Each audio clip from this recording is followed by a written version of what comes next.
Fala galera, Fábio Barros, canal Prioridade 1, com um novo nome, mas com objetivo aí antigo, né, que é trazer informação e atualização. Bom, mudei o nome aí justamente pela condição de ser mais fácil de memorizar e abrasileirar um pouco mais aí o nome do canal. O outro estava muito gringo, apesar de eu gostar do nome, ainda estava meio gringo. Então, bom, hoje nós viemos trazer algumas informações em relação a esse enfrentamento que nós temos, que está ocorrendo aí pelo mundo, né? A ideia é trazer um pouquinho de informação rápida e objetiva que facilite um pouco o entendimento desse tipo de enfrentamento, tudo que tem ocorrido. Bom, e o que acaba ocorrendo é que quando se fala de questão de ameaça biológica, não se limita somente à questão do coronavírus, como tem sido hoje. Mas nós temos muitas outras, até para utilizar como exemplo, que fazem parte dessa demanda. Hoje nós temos em foco aí o coronavírus justamente pela questão dessa pandemia que tem sido gerada. Então a ideia é entender um pouco dessa realidade aí para poder evitar algumas confusões, que tudo em relação ao Covid-19 tem gerado muita confusão, então, e principalmente a quem ouve.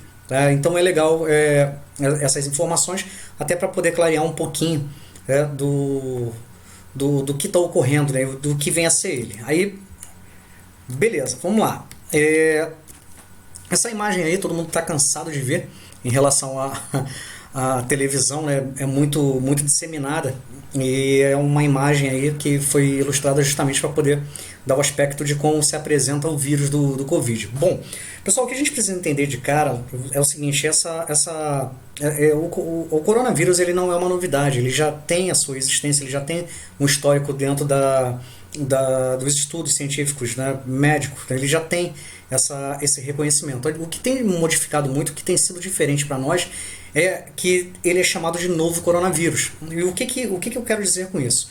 Quando nós falamos em relação ao coronavírus, eu falo sobre família, coronavírus, gênero e espécie. Tá? Então tudo isso daí dá uma diferença em relação ao comportamento desse vírus em relação ao mundo, de uma forma geral.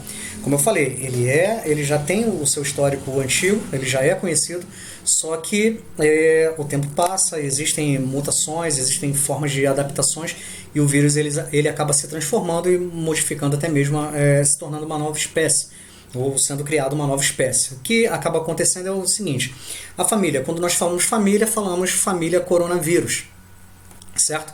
Quando nós falamos do gênero, eu tenho o alfa coronavírus e o beta coronavírus, certo? E a espécie, dentro do alfa coronavírus, eu tenho o SARS-CoV, tá? E eu tenho o F-CoV, que são dois tipos de vírus diferentes. Assim como no beta coronavírus, eu tenho o SARS, a síndrome aguda respiratória, eu tenho o MERS, né, que é a síndrome aguda respiratória do Oriente Médio, e eu tenho o SARS-CoV-2. Então, o que vem a ser isso? Como eu falei, eu tenho o SARS-CoV, que é uma síndrome respiratória, tá? Provocada também pelo coronavírus, mas essa nós já temos um histórico dela, já se tem o conhecimento sobre ela. E o SARS-CoV-2, ele é uma síndrome respiratória aguda também, porém ele é agora de um coronavírus, porém de uma espécie diferente. Quando nós falamos deles aí, que eu falei, o SARS-CoV, F-CoV, SARS, MERS e SARS-CoV-2, eles são espécies de coronavírus. Então, cada um tem sua particularidade e forma de ação. Os alfa-coronavírus, né, eles têm uma influência muito grande dentro dos animais, uma reação muito grande dentro dos animais, e porém eles são incapazes de transmitir isso para o ser humano. Já os do beta-coronavírus, eles têm uma capacidade de se desenvolver com grande capacidade de dano no organismo, né, humano, porém são incapazes de serem transmitidos para os animais. Então isso daí acaba diferenciando bastante em relação ao comportamento deles. Quando nós falamos do SARS-CoV-2, né, essa síndrome respiratória, ela é uma novidade. Por quê? Ela é novo coronavírus, né? Então ela é uma nova espécie. É um vírus que é uma nova espécie. Então nós ainda estamos em fase de estudo, levantamento, busca e saber o comportamento dele, tanto no organismo quanto em materiais, né, de contato, até mesmo o ambiente. Então você tem muita coisa ainda para poder estudar e buscar. Então isso daí acaba se tornando um problema. Lembra que eu só dizendo que eu não estou vindo aqui falar como especialista em coronavírus, estou simplesmente replicando informações que são propícias aí a um profissional de emergência e que é interessante, de comum, todo mundo saber. Isso é bem interessante. Então, na verdade, o coronavírus ele é uma família. Tá? O que nós estamos enfrentando hoje, em nível dessa pandemia, é a questão de um novo coronavírus, uma nova espécie desse coronavírus. Mas o coronavírus ele acaba fazendo parte de quê? De um enfrentamento biológico, ele é um organismo. Então nós estamos, não somente o profissional de saúde, mas toda a população, toda a sociedade, ela está enfrentando, ela está num enfrentamento a uma ameaça biológica. Então, as medidas de proteção e prevenção hoje elas são uma prioridade dentro disso, justamente para quê? Para poder ter uma impossibilidade de contrair esse vírus e que ele seja danoso a qualquer pessoa. Lembrando que esse vírus ele tem uma capacidade e ele tem um desmembramento muito maior em alguns perfis de pessoas. Né? Nós temos uma referência aí, pessoas com sistema imunológico muito baixo, né? A imunidade é muito baixa, e pessoas de idade, mas elas não são as únicas vítimas. Né? Vemos aí pessoas de idade mediana, né? E até mesmo novas, pessoas, crianças, que têm enfrentado isso e têm vindo a óbito também. Então, não é para desconsiderar essa possibilidade, certo? O que nós precisamos entender em relação a essa realidade que nós estamos vivendo é que todo risco biológico ele tem uma característica de classificação. Então, eles são colocados em 4 classes. E essa classe, elas são de ordem crescente, do risco 1, 2, 3 e 4, do menor para o maior. Então, para poder determinar que um vírus tem, ou uma bactéria, seja um fungo, tenha uma capacidade muito alta de seu risco, ele é utilizado alguns critérios. E esses critérios são o quê?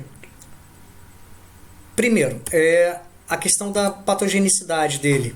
Então, assim, o que vem a ser a patogenicidade para o homem? É a capacidade dele entrar no organismo humano e gerar sintomas. Tá? Eles podem ter uma alta patogenicidade, como pode ter uma baixa.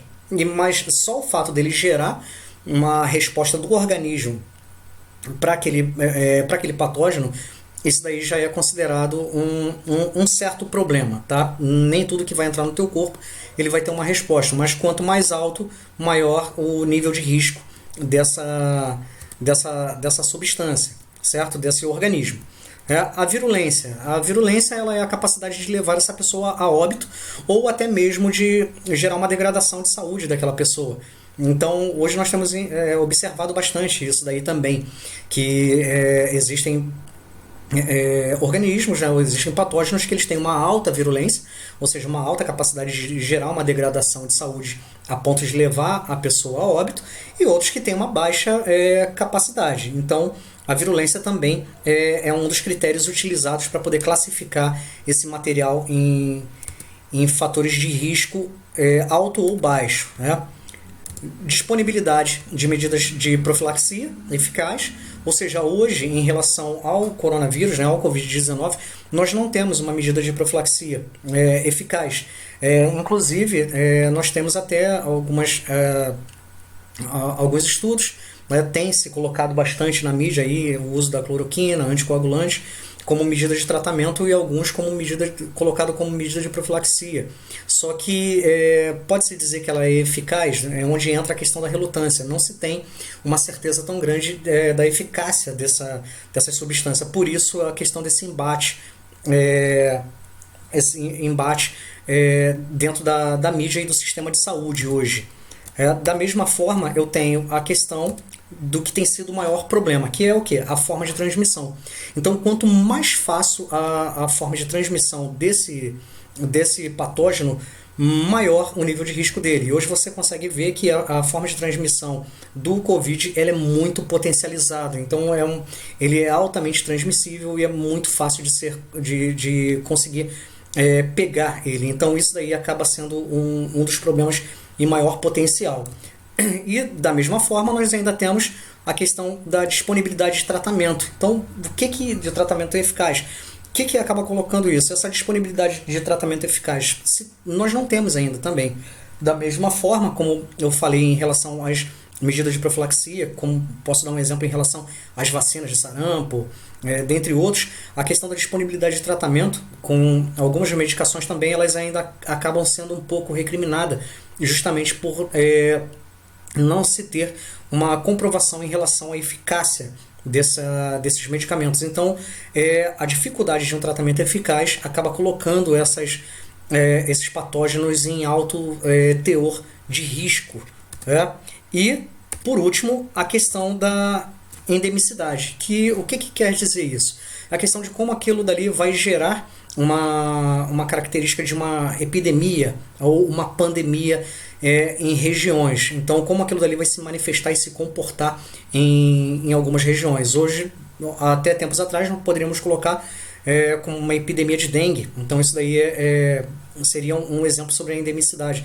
Então, você não tem a manifestação da dengue em todo o território nacional, mas você tem alguns que você tem uma manifestação dela muito potencializada. Diferentemente do Covid-19, que ele tem sido o quê? Ele tem sido potencialmente transmitido pela forma de transmissão e da mesma forma ele tem gerado dano potencial, uma virulência muito alta. Mediante a isso foi criado-se essa pandemia. Só que você consegue, mesmo com todo esse problema que nós estamos tendo aí em relação ao mundo, você consegue ver que em alguns países ela se manifestou intensamente, outros se manifestaram de forma pequena e outras se manifestaram de forma mínima. Então, assim, o comportamento disso daí ele também gera um processo de endemicidade. E essa endemicidade ela também pode ser variável de cada região, ela é uma questão regional também. E isso daí vai definir a capacidade de risco potencial desse patógeno. Bom, por enquanto seria isso. Isso daí eu acho que são umas informações bem legais para a gente poder entender o nível desse enfrentamento e o que nós estamos lidando, né? E para poder tomar um pouco mais de cuidado e ter uma clareza maior no que se está acontecendo. Então, assim, é um conteúdo rápido, objetivo e simples, de fácil entendimento.